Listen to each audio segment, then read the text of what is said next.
Hello students, in this video we will see about resistors in series. अब resistors देखेंगे हम जिसकी combination है सीरीज के अंदर जिसको लगाया गया है. You can see that the ends of three resistors are connected. अब इसमें देखो ये है इलेक्ट्रिकल सर्किट, इसमें 3 रजिस्टर्स लगाया. कैसे लगाया गया है? एक का एंड दूसरे को टच कर रहा है, ठीक है. एक यहाँ तक होगा, दूसरा यहाँ तक होगा, तीसरा यहाँ तक होगा. तो एक में को टच कर रहे हैं. कैसे कर रहे हैं? They are connected so that they follow one after the other in a single line. एक सिंगल लाइन में एक में को फॉलो कर रहे हो. This type of connection is known as series connection. इसको सीरीज कनेक्शन बोला जाता है. एक लाइन में अगर कनेक्शन किया गया होगा तो. In such arrangements, the same current flow through each resistor. इसकी स्पेशलिटी क्या है सीरीज में लगाने की? कि इसमें सेम करंट फ्लो होता है, ठीक है. ये आपको याद रखना है, same current flows, same current flows, ठीक है. ये याद रखना है कहां पर? सीरीज में. The value of current is I and the potential difference between C and D is V. अब ये करंट जो फ्लो हो रहा है वो I है और C और D के बीच में जो पोटेंशियल डिफरेंस है वो है V. The 3 register R1, R2, R3 connected in series, series में कनेक्टेड है. सपोज V1, V2, V3 ये पोटेंशियल डिफरेंस है.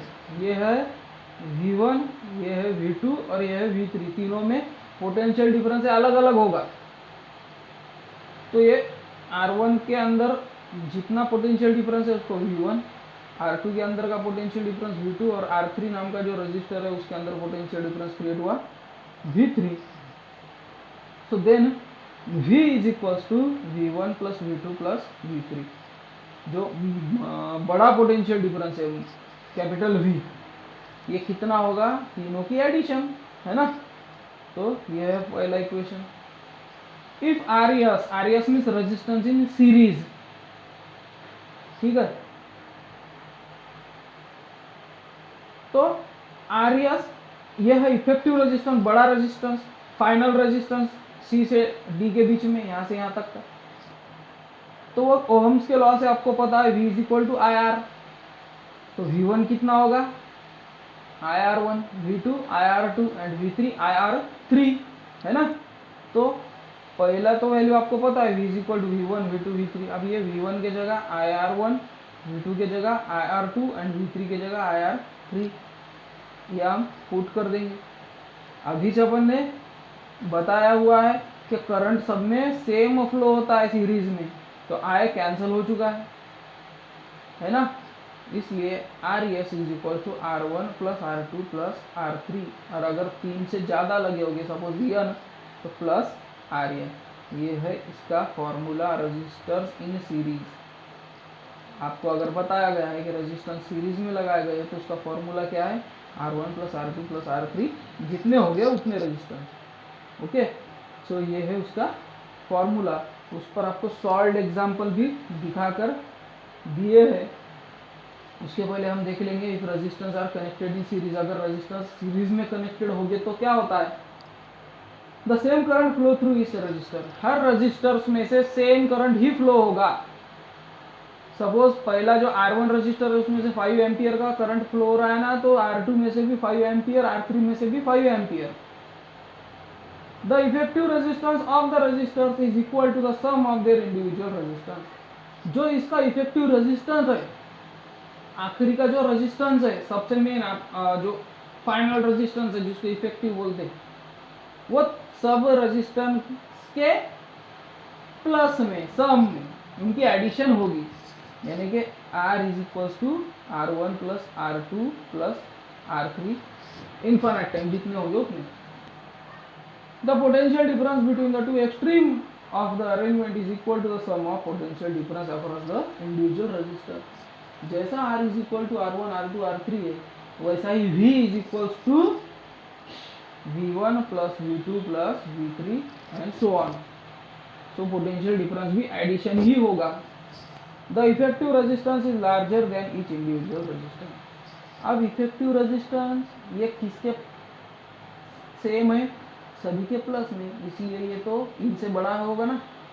इसलिए इफेक्टिव रेजिस्टेंस इंडिविजुअल रेजिस्टेंस से बिगर होगा. This arrangement is used to increase the resistance in the circuit. अगर circuit में आपको रेजिस्टेंस इंक्रीज करना है, बढ़ाना है, आपको करंट का फ्लो थोड़ा कम करना है, आपको कंट्रोल करना है, तो आपको सीरीज में आप इलेक्ट्रिकल सर्किट यूज कर सकते हो. ओके. उसके बाद है solve example. 3 resistors having resistance 15, 3 and 4 ohm connected in series. What is effective resistance?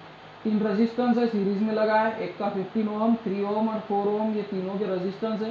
तो इफेक्टिव रेजिस्टेंस कितना होगा उसका फॉर्मूला आपको पता है. R1 R2 R3 सबकी एडिशन किए तो 22 ओम का इफेक्टिव रेजिस्टेंस आपको मिलेगा. यानी रेजिस्टेंस बढ़ गया है सीरीज में लगाने के बाद. सेकंड क्वेश्चन है 2 रेजिस्टर्स हैविंग, 2 रजिस्टर है 16 14 के, उसमें से 18 वोल्ट का पोटेंशियल डिफरेंस अप्लाई किया तो आपको calculate the current flowing through the circuit. उसमें से कितना करंट फ्लो हो रहा है वो आपको कैलकुलेट करना है. सो R1 60 ओम, R2 14, तो इफेक्टिव रेजिस्टेंस कितना आएगा 30 ओम का. ठीक है. Let the current flowing through the circuit be I. Suppose current flow हो रहा I और पोटेंशियल डिफरेंस सपोज है 16. ठीक है. तो 14 and 14 ohm be V1 and V2 respectively. जो 16 और 14 ओम के रेजिस्टेंस है उनमें से पोटेंशियल डिफरेंस है सपोज V1 V2. अब V मतलब IR, V is equal to V1 plus V2. Final potential difference ये एडिशन है, ये अपन ने अभी देखा है ना. सो 18 वोल्ट का पोटेंशियल डिफरेंस मिलेगा. तो I is equal to 18 upon 30. So 0.6 ampere का करंट उसमें से फ्लो होना चाहिए. अब एक देखेंगे पहला resistor V1 is equal to IR1. So I है 0.6, R है 16, ये 16 वाला, सो 9.6 वोल्ट का. और V2 कितना है IR2 0.6 इतना करंट, और 14 8.4 वोल्ट का. तो इसमें से करंट का जो इसमें से जो पोटेंशियल डिफरेंस है वो अलग अलग आपको मिलेगा.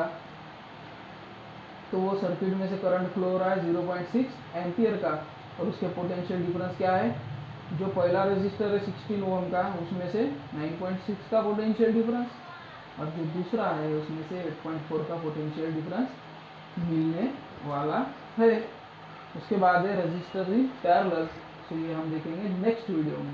ओके. Till then bye.